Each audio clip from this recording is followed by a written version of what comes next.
미국도 그렇지만 우리 대한민국은 더 극성이, 뭐가 극성이냐?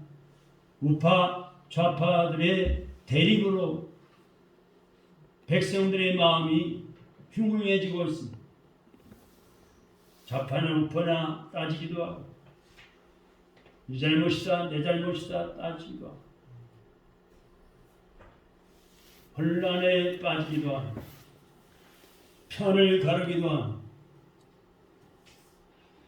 남북 평화무드가 조성되고 북한의 핵무기 폐기가 온 백성들의 관심이 되고 우리 기독교인들의 기도의 제목이 돼야 되는데, 이 공직자들의 부정부패로 또 한 번 국민들이 상처를 입고 있지 않나 생각해 보기도 합니다.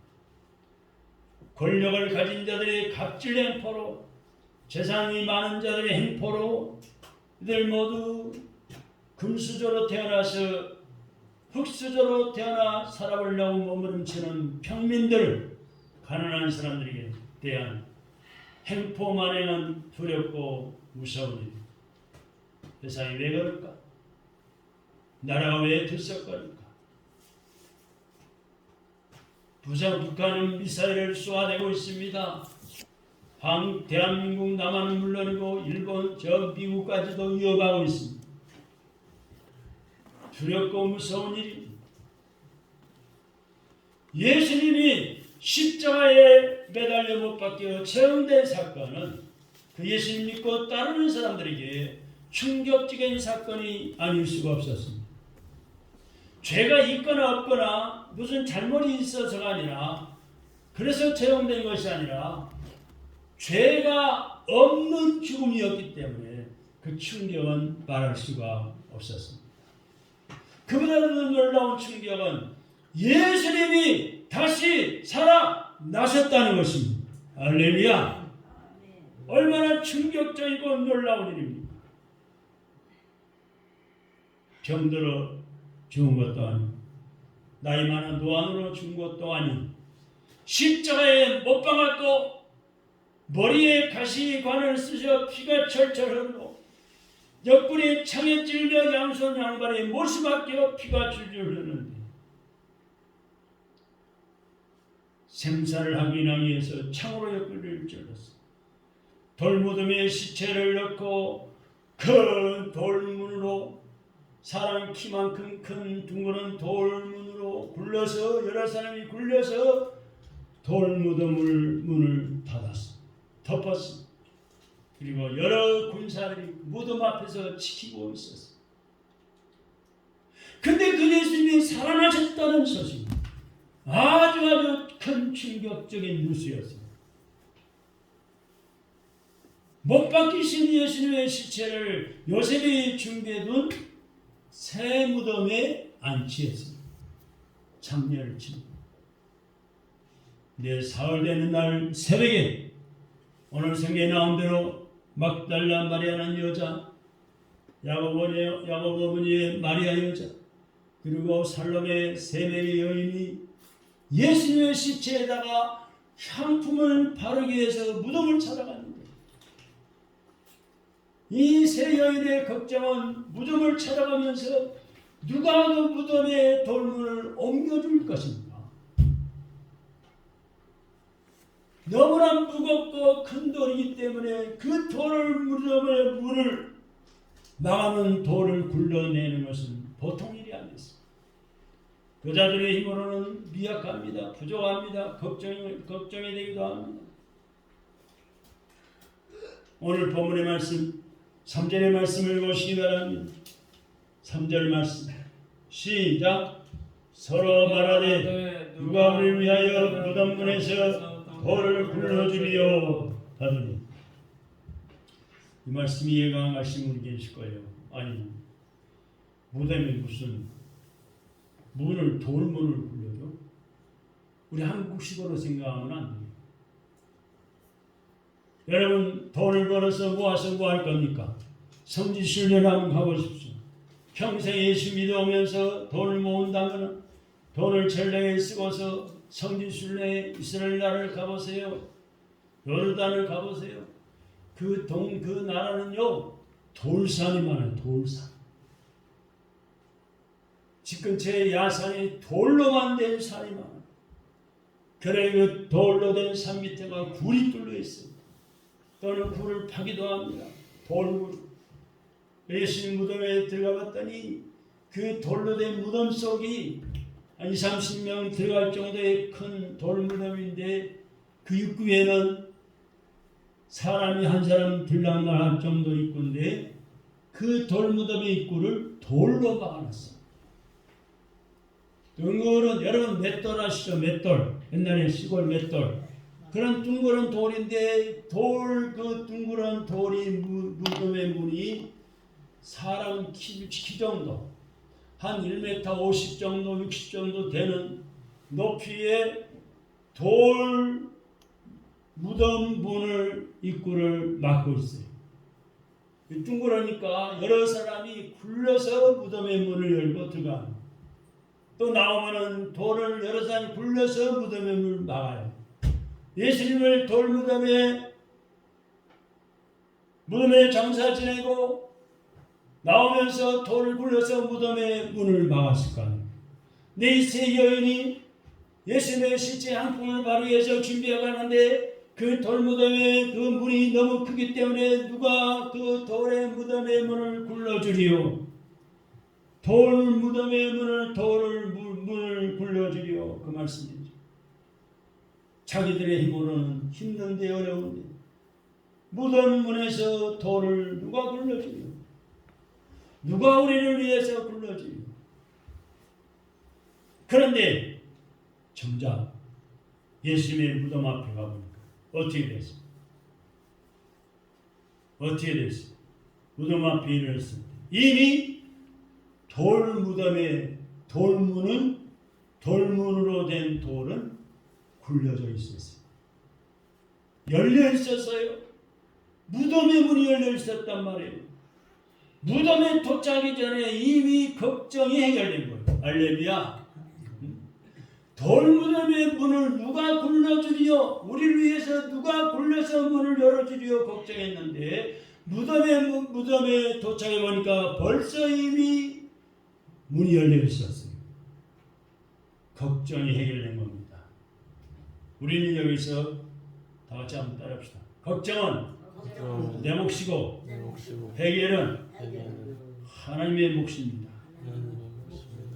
우리 예수님은 우리 하나님은 나의 문제 해결자이시. 할렐루야. 무슨 문제가 닥쳐 있습니까? 무슨 문제 때문에 염려, 근심, 걱정하십니까? 그 걱정 내 몫이지만 내가 걱정하지만 해결하시는 분은 우리 예수님 하나님이십니다. 할렐루야. 아멘. 이 사실을 오늘 본문에서 발견해 볼 수가 있습니다. 그러므로 염려, 근심, 걱정이 있거들라 우리 주님 앞에 예수님 앞에 하나님 앞에 낱낱이 기도하고 고백하시기 바랍니다. 하나님 나는 해결할 힘이 없어요. 해결할 수 있는 재주도 없어요. 건강도 부족해요. 물질도 부족해요. 체력도 딸려요. 걱정, 원신, 염려, 불안, 조조가 있더라도 부활하신 예수님 믿으시고 예수님께 기도를 호소하고 예수님께 나오면 문제는 해결되는 것입니다. 문제는 이 여인들이 비어있는 무덤을 보고 난 뒤부터 있어요. 예수님 문이 돌문이 무덤의 문 돌문이 열려져 있는데 들어가 보니까 예수님의 시신이 안 보여요. 비어 있어요. 그래 5절의 말씀 보세요. 5절 말씀이 있습니다. 시작. 무덤에 들어가서 일어났으면 한 청년이 우편에 앉은 것을 보고 놀라네. 무덤의 안에 들어갔어요. 그런데 예수님 시신은 안 보이고 뭐가 보였어요? 흰 옷을 입은 한 사람의 청년이 그 오른편에 앉은 것을 보고 놀라 자빠졌다는 말은 없는데 아무튼 놀라게 됐습니다. 여러분 여기 흰 옷 입은 청년은 누굴까요? 천사입니다. 천사였어요. 6절의 말씀 보세요. 그 다음 절 6절 시작. 청년이 놀라지 말라. 너희가 십자가에 못 박히신 나사렛 예수를 찾는가. 그가 살아나셨고 여기 계시지 아니하느니 보라 그를 두었던 곳이니라. 자, 시신을 보고 향품을 발라드리려고 하는데 예수님 시신은 언대간데 없고 보이지도 않고 신혼 입은 이 청년이 나타나서 말하기를 놀라지 말라. 너희가 십자가에 못 박히신 나사렛 예수를 찾는구나. 이 세 여인이 지금 뭐하러 이 무덤에 온 줄을 이 청년이 안 거예요. 십자가에 못 박힌 나사렛 예수를 찾고 있는 걸 이미 다 알고 있어요. 말 안 해도 알고 있는 거예요. 근데 그 예수님이 십자가에 못 박혀 돌아가신 예수님이 살아나셨고 이미 살아나셨다 이거예요. 그럼 어떻게 됐어요? 여기 무덤에 계시지 않는다 이거예요. 보라 그 예수님 시신을 두었던 곳을 여기다 보라. 안 계시지 않나 이거예요. 그 다음에 또 8절의 말씀 보시기 바랍니다. 8절 시작. 여자들이 몹시 놀라 떨며 나와 무덤에서 도망하고 무서워하여 아무 말도 하지 못하더라. 세 여인이 놀란 몹시 놀라며 끝나면 떨었어요. 아니 예수님 세신이 시신이 계셔야 되는데 시신도 없어지고 신혼 입은 청년이 나타나서 말하는 걸 들으니 몹시 놀라고 떨고 무덤에서 나와 어디로 갔어요? 도망가. 그리고 무서워하면서 아무에게 아무 말도 하지 마. 그렇다고 첫째 왜 놀랐을까요? 한번 따라합시다. 왜 놀랐을까? 왜 놀랐을까? 위에 말씀드린 대로 위에서 지금 말씀하신 대로 십자가에 죽으실 때도 놀랐습니다. 죄 없는 예수님을 인민재판하듯이 몰아세워가지고 죽였을 때 때리고 침뱉고 욕하고 가시관 머리에 씌우고 손과 발에 못 박고 옆구리에 창으로 찌르고 피가 흐르고 살점이 떨어질 때 놀랐다고 했어요. 그 놀람은 슬프고 억울한 놀람이었어요. 저럴 수가 있을까? 예수님이 무슨 죄가 있다고? 금도 티도 죄도 없는 분인데 너무 슬프고 억울한 놀람을 가지고. 그러나 지금 부활 3일 후에 예수님 돌아가신 3일 후에 부활의 아침 이 세 여인이 무덤에서 놀란 것은 희망적인 놀람입니다. 행복한 놀람이었어요. 할렐루야. 슬프고 억울한 놀람이 부활의 아침 예수님 부활하신 날 아침에 무덤에서 또 놀랐는데 희망적이고 행복한 놀람이었어요. 여러분 어떤 어려움과 환난과 고난과 시험과 염려 근심이 있을지라도 그 슬프고 억울한 놀람이 있을지라도 희망적인 놀람, 행복한 놀람을 기대하시기 바랍니다. 할렐루야. 시체가 없어지다니 죽은 예수가 살아나시다. 그래서 놀란 거예요. 여러분 놀라지 않겠어요? 놀라죠. 여러분 생각해 보세요. 우리 어머니 아버지가 산소가 있는데 네? 한신날 성묘로 갔어요. 연중날. 근데 시체가 파헤쳐지고 무덤속에 관이 없어졌어. 놀래요 안 놀래요? 놀라고 무서운 일이에요.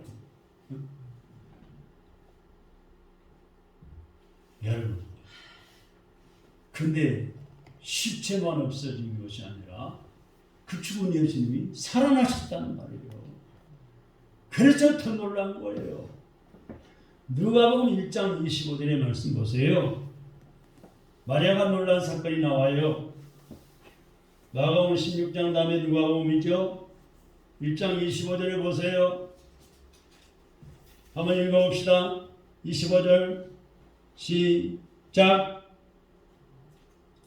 1장 25절 읽어봐요. 아직도 안 찾았어요? 25절이 없는데. 1장 25절 누가복음 1장 25절 마가복음 다음에 16장 다음에 누가복음 1장 25절 주께서 나를 돌아보시는 날에 사람들 앞에 내 부끄러움을 없게 하시려고 어떻게 하시려더라.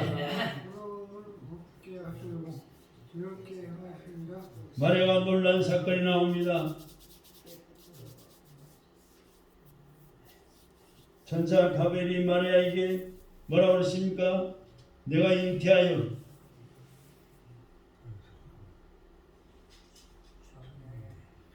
잉태하여 아들 낳으리니 그 이름을 예수라 하라. 메시지를 전했습니다. 제가 그 말을 듣고 놀라 뭐라고 했어요? 이런 인사가 어찌하는고, 이런 인사가 어찌하는고.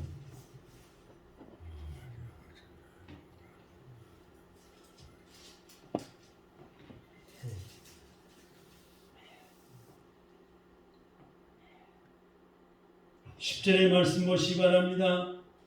누가복음 2장 10절에 보면은 천사가 이르되 무서워 말라, 큰 기쁨의 좋은 소식을 너희에게 전하노라.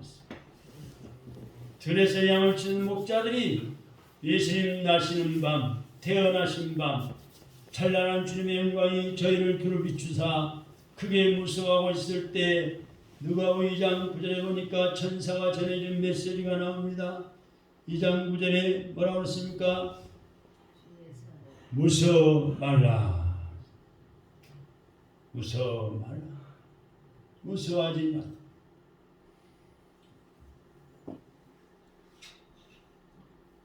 (10절에) 보면은 무서워하지 말라. 또 이사야 9장 6절에 보면은 장차 태어나실 예수님을 뭐라고 했습니까? 기묘자라 모사라, 전능하신 하나님이라고 했습니다. 이 기묘자 모사라는 뜻은 놀랍다, 신비하다, 지혜롭다, 두렵다라는 뜻이고 의미가 있습니다. 예수님의 탄생을 예언한 자들도 마리아도 목자들도 무서워했습니다. 그것은 공포의 대상이라는 뜻이 아닙니다. 하나님이 인간의 몸을 입고 세상의 땅에 태어나시는 기묘한 사건이기 때문에, 전능하신 하나님이 인간 세상에 오시는 사건이기 때문에 두려워하고 무서워한 거예요. 그래서 그들에게 무서워 말라 라고 말씀하고 있습니다. 다시 말하면 인간을 살리고 세상을 구원하시러 오신 예수님을 왜 무서워합니까? 북한의 지도층은 그걸 비난하면 남쪽을 불바다 만든다고 미사일을 쏘아댑니다. 협박하기도 합니다. 여러분, 불바다를 만들 만한 미사일도 핵무기도 준비되어 있다는 거예요. 뻥인지 아닌지 모르겠지만 미사일은 남한의 주요 시설을 파괴하고 미국이 덤벼들면 핵무기 들고 나와서 미국의 LA까지도 괌까지도 핵무기를 쏴서 불바다로 만든다고 떠들어대고 있습니다. 위협을 하고 있습니다. 이런 위협을 하겠다는 속셈일지도 모릅니다.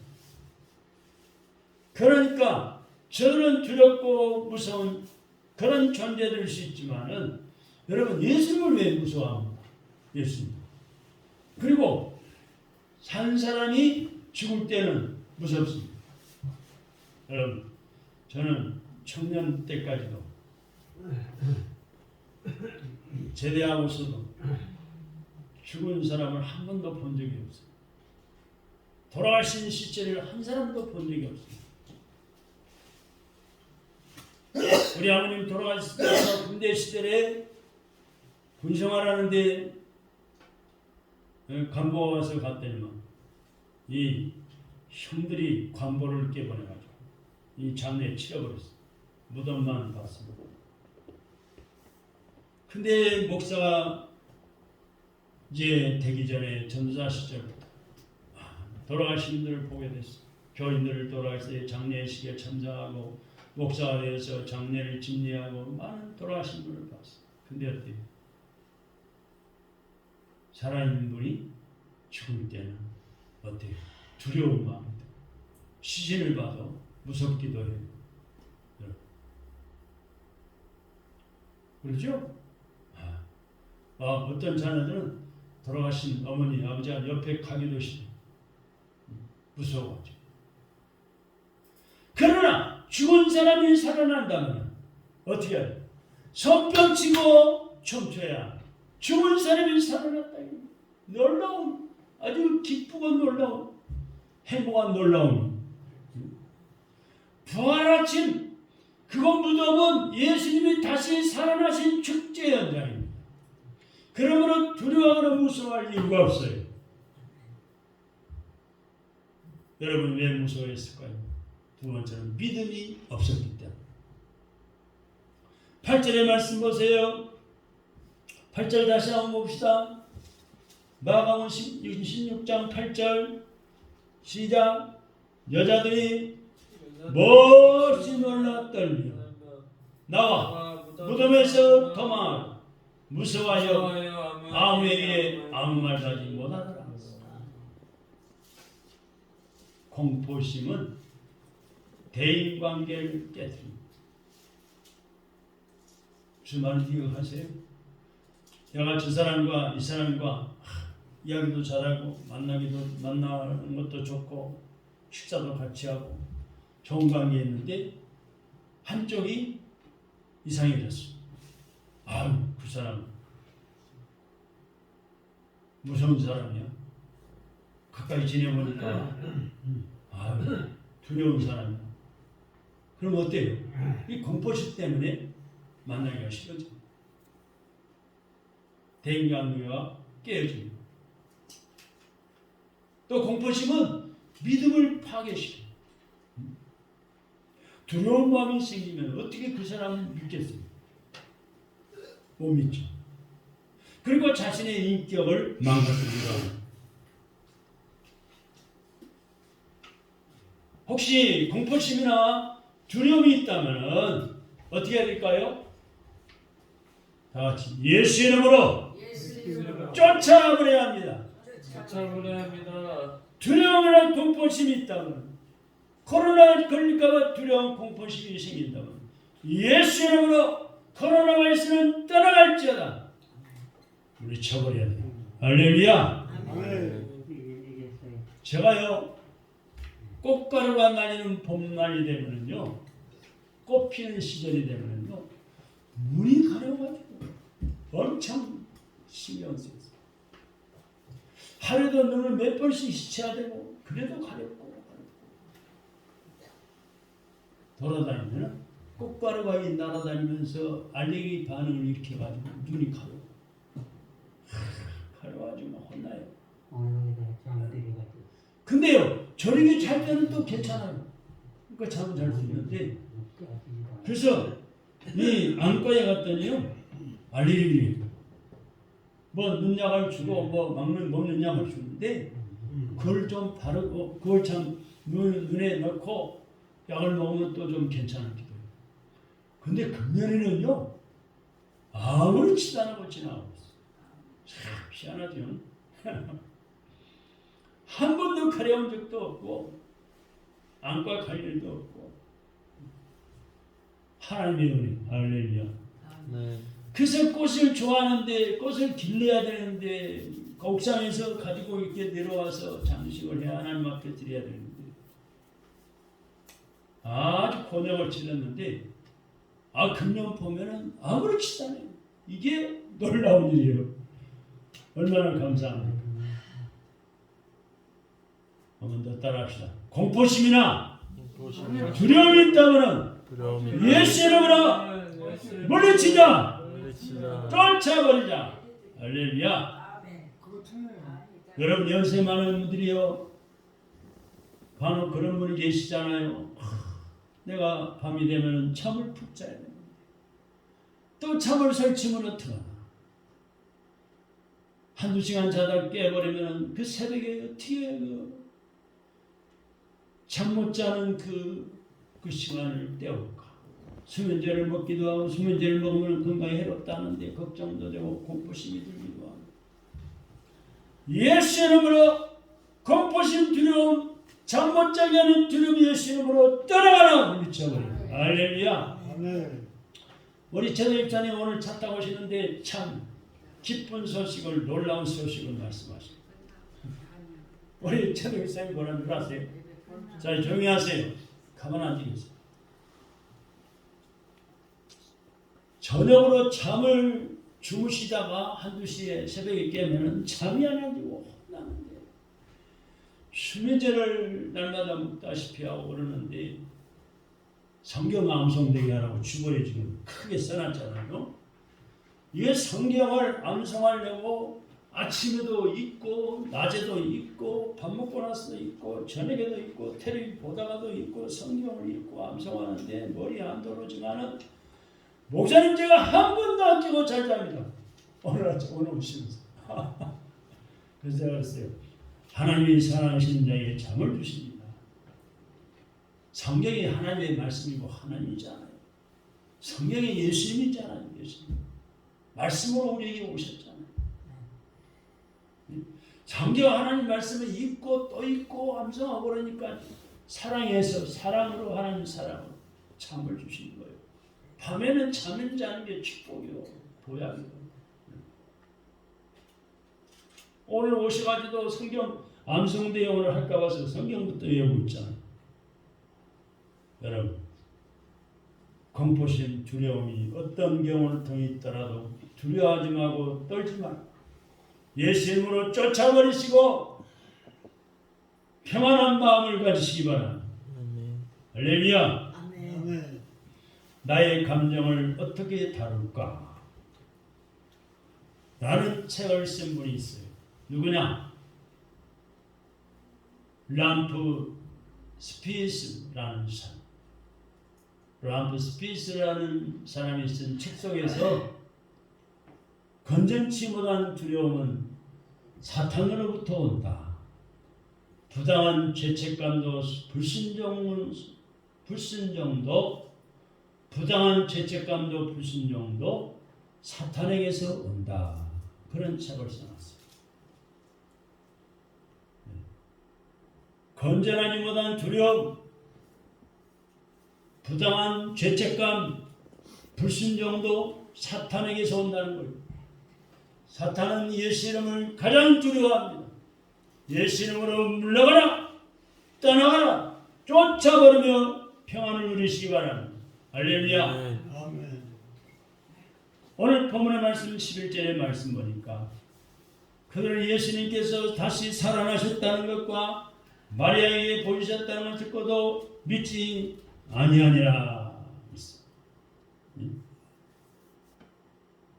한번 보세요. 누가복음 16장 11절 한번 읽어봐요.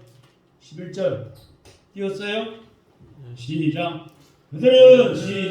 그들은 예수께서 살아나셨다는 것과 마리아에게 보이셨다는 것을 듣고도 믿지 아니하니라. 믿지 않는 사람도 있어요. 또 13절에 보세요. 13절 마가복음 16장 13절 읽어봅시다. 시작. 두 사람이 가서 남은 제자들에게 알렸을 때 역시 믿지 아니하니라. 예수님의 부활 소식은 입에서 입으로 이 사람에게 저 사람에게로 거저 전해지기 시작했습니다. 그런데 믿지 않는 사람도 있었다는 거예요. 대부분의 사람들은 믿지 않았어요. 우리가 부활을 확실히 믿고 이제 예배당 문을 일단 나갈 때 부활의 소식 전하면은 믿지 않는 사람이 있을 수 있어요. 그렇다고 해서 우리가 전도 안 하면 안 돼요. 부활의 소식을 전하지 못하면 안 돼요. 믿는 사람도 있기 때문에, 믿을 사람도 있기 때문에 소식을 전해야 돼요.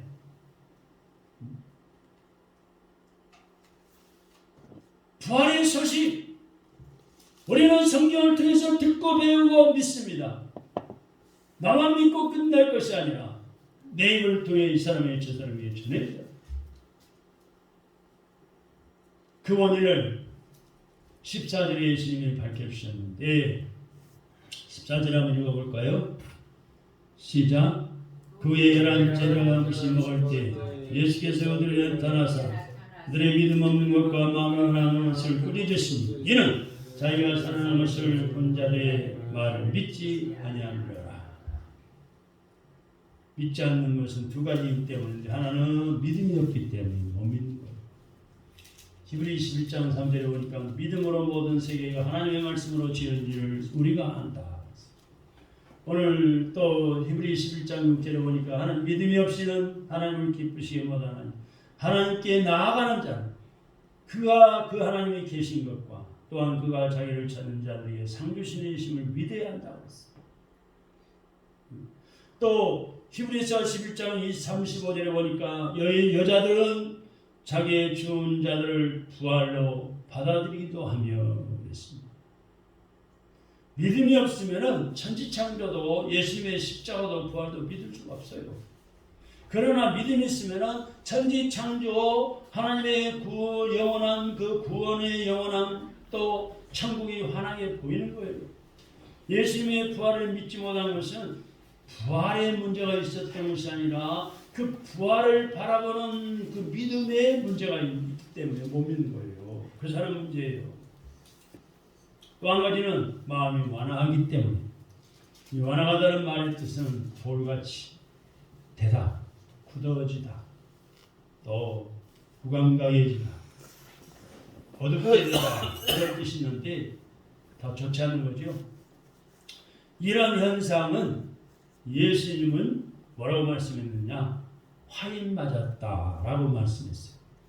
한 번 비웃고 두 번 비웃다 보면 비웃음꾼이 되고 한 번 소리 지르고 두 번 소리 지르다 보면 소리 질러야 직성이 풀리는 거예요. 한 번 반대하고 두 번 반대하다 보면 반대를 위한 반대하는 사람이 되기 쉬워요. 한 번 욕하고 두 번 욕하다 보면 결국 욕쟁이가 되기 쉬워요. 주일도 한 번 빠지고 두 번 빠지고 세 번 빠지다 보면 교회 나오는 것이 오히려 이상해집니다. 술도 한 잔 두 잔 마시다 보면 결국 알코올 중독자로 돼가고만 건강에 나쁜 음식을 한 번 먹고 두 번 먹고 세 번 먹다 보면 습관이 되고 몸이 아파 병들고 병원을 약국으로 달려가 몸이 아파 일도 못하고 어떻게 돼요? 돈만 날리고 처음부터 완화한 사람은 없어요. 처음에는 다 하나님의 형상을 닮은 천사보다 더 존귀한 자로 우리를 하나님이 창조하셨다고 했어요. 그런데 나쁜 습관이 한 번, 두 번, 세 번 반복되고 나쁜 버릇이 거듭되다 보면 그 사람 영혼의 마음이 혼탁해지고 탁해지고 굳어지고 어두워져서 완화한 사람이 되고 마는 거예요. 완화한 사람. 여러분 완화한 사람은 어떤 태도를 취할까요? 하나님 말씀을 듣지 않습니다. 좋은 말도 듣지 않아요. 옳고 바른 친구의 귀를 막아버려요. 자신의 나쁜 태도를 고치려고 하지 않아요. 이럴 때 살다 가지 뭐 얼마나 오래 살겠다고. 남을 헐뜯고 비난하기도 해요. 그 대표자들이 성경에 나오는데 바로 바리새인입니다. 오늘날의 바리새인은 그런 바리새인 같은 사람이 얼마나 많습니까? 그러므로 마지막으로 믿어야 따라합시다. 믿자. 잘 믿자. 16절의 말씀 보니까 믿고 세례를 받는 사람은 구원을 얻을 것이고 믿지 않는 사람은 정죄를 받으리라. 예수님을 믿는다면서 부활을 믿지 않는 사람이 있어요. 부활을 믿지 않으면서 십자가를 믿는 사람이 있어요. 예수님을 믿는다면서 천국을 하나님 나라를 믿지 않는 사람도 있어요. 믿음이란 이 모든 것을 아울러 믿는 통전적인 고백이고 행동인 것입니다. 예수를 믿어야 구원받고 예수님의 부활을 믿어야 나도 부활하고 아멘. 로마서 6장 5절에 보니까 예수님의 죽음과 연합하면은 그의 부활과 연합한다라고 말씀했어요. 로마서 6장 8절에서는 함께 죽었으면 함께 산다. 이렇게 말씀했어요. 고린도전서 15장 57절에서 사도 바울은 우리 주 예수 그리스도로 말미암아 우리에게 이김을 주시는 하나님께 감사하노니. 또 58절에서는 그러므로 내 사랑의 형제들아 경고하며 흔들리지 말며 항상 주의 일에 더욱더 힘쓰는 자들이 되라. 예수님의 부활은 우리에게 온갖 승리를 다 주셨습니다. 내 자신을 이기게 주셨습니다. 내 욕심, 내 정욕, 내 고집, 내 불신, 염려, 걱정, 고통, 근심을 이기게 주셨습니다. 내 죄와 질병과 절망도 이기게 주셨습니다. 죽음도 원수도 마귀도 이기게 주셨습니다. 그러므로 너희는 경고하라, 흔들리지 말라, 주의 일을 더욱더 힘써라 라고 사도 바울의 권면의 말씀 우리는 기억해야 합니다. 고린도전서 15장 58절의 말씀. 세상에서 벌어지는 일들 때문에 놀라지 마세요. 의심하지 마세요. 완악한 마음을 버리고 전폭적으로 부활하신 예수님만을 믿고 의지하여 더욱 열심히 일하고 전하고 섬김으로 하나님의 놀라운 기적과 축복을 누리시기를 주님의 이름으로 부활하신 예수님의 이름으로 축원합니다. 기도하겠습니다. 하나님 감사합니다.